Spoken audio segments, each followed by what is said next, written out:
Hello, John here with a sofa chat video. I was meant to do one of these once a month, but when I got a new job at the start of the year, that kind of took priority because, as I said in one of my previous videos there, I had to pass my 3-month probation or no job, no Transformers, no TF Nation. So I've passed it, really enjoying the job. Sometimes customers can be honestly quite brutal on the phone. When you take a step back from it, you can kind of see why the paying for energy is a pain.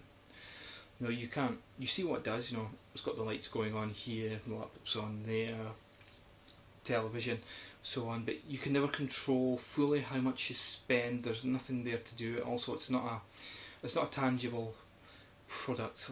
For example, say, you know, your Sky subscription or your broadband or a mobile phone contract usually have something in front of you to remind you what you're paying for, and it's always set at a month.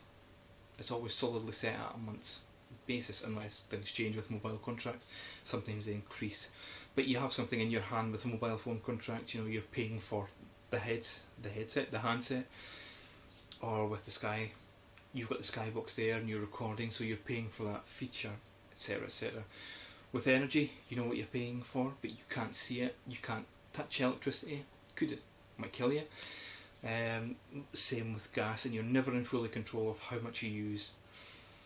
As a company, they can give you an idea of how much you're using per month, but you can never guarantee it, and I think that's what frustrates people the most.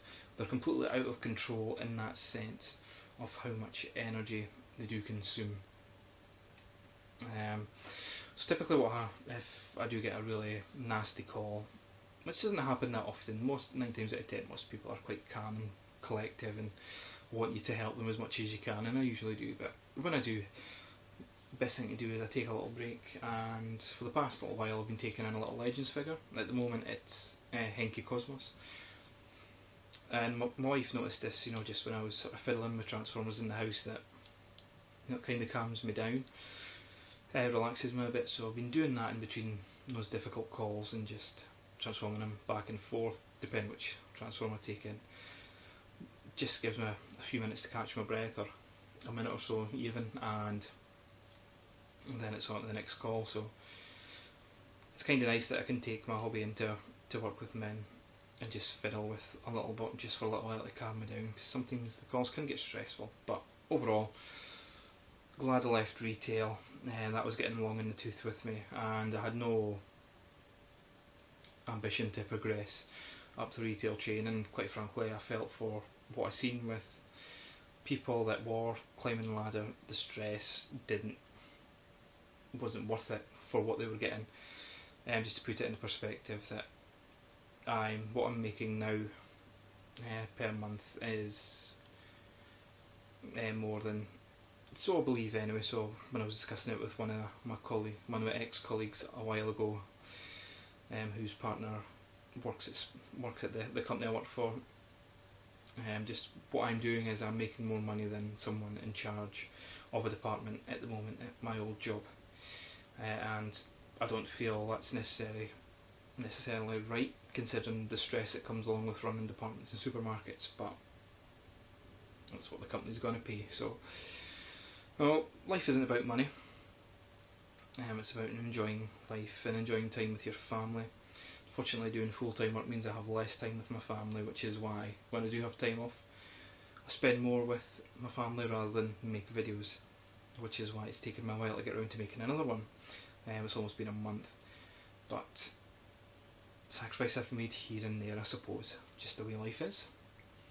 Having more money means I can save up for TF Nation a lot better, and can't wait to go. The plan is only to buy the remainder of the Quantron limbs I need to complete Quantron.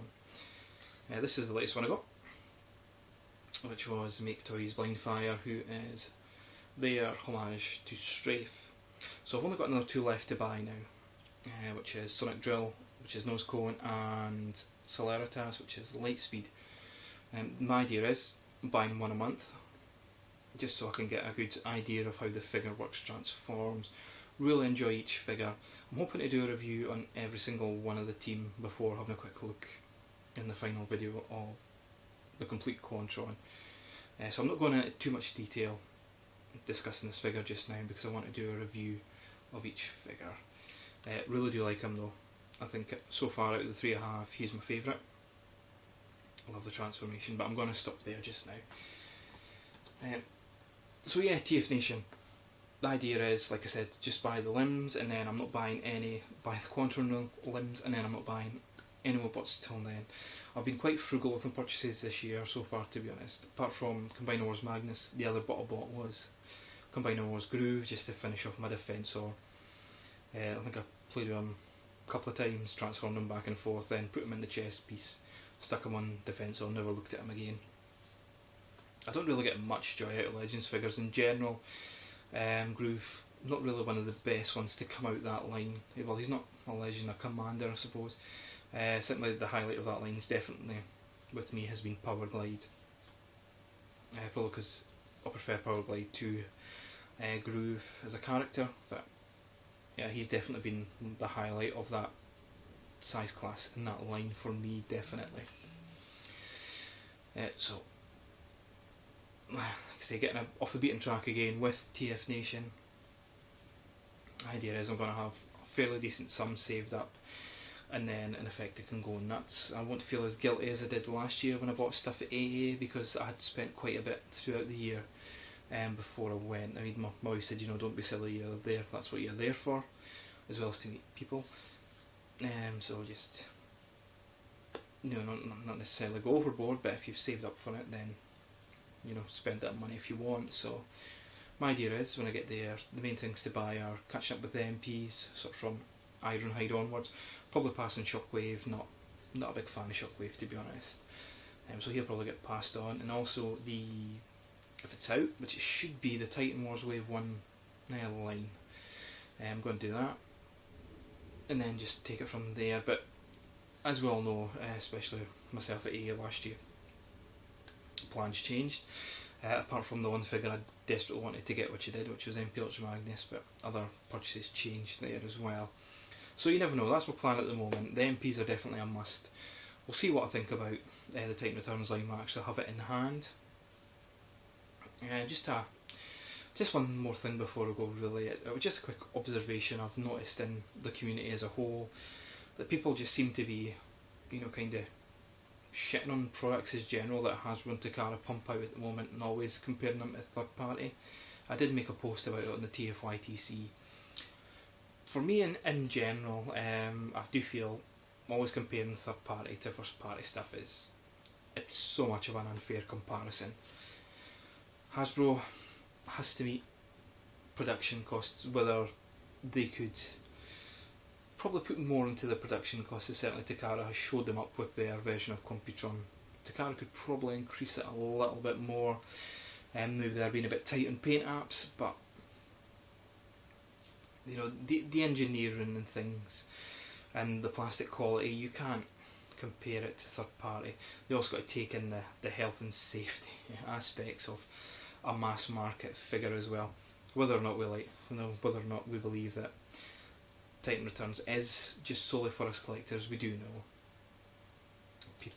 children will buy them.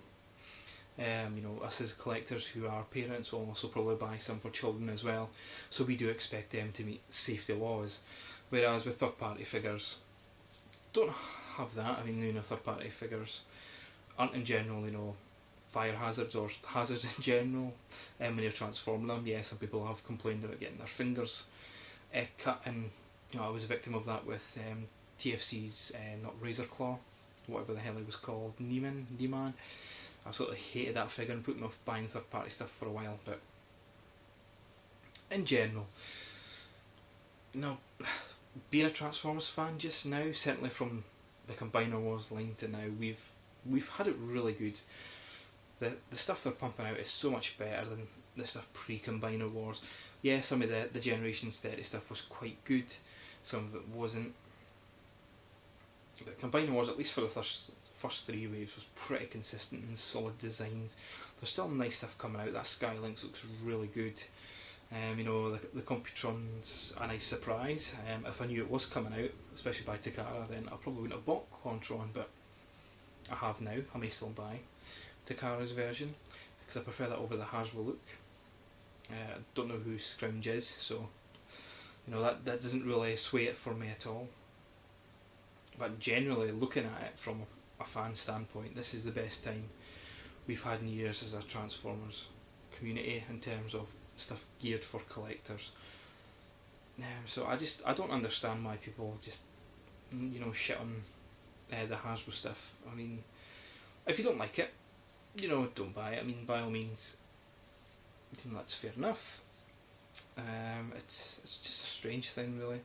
I don't understand. I guess no saying is, the fandoms of anything will never be happy. They're always got to find something to complain about.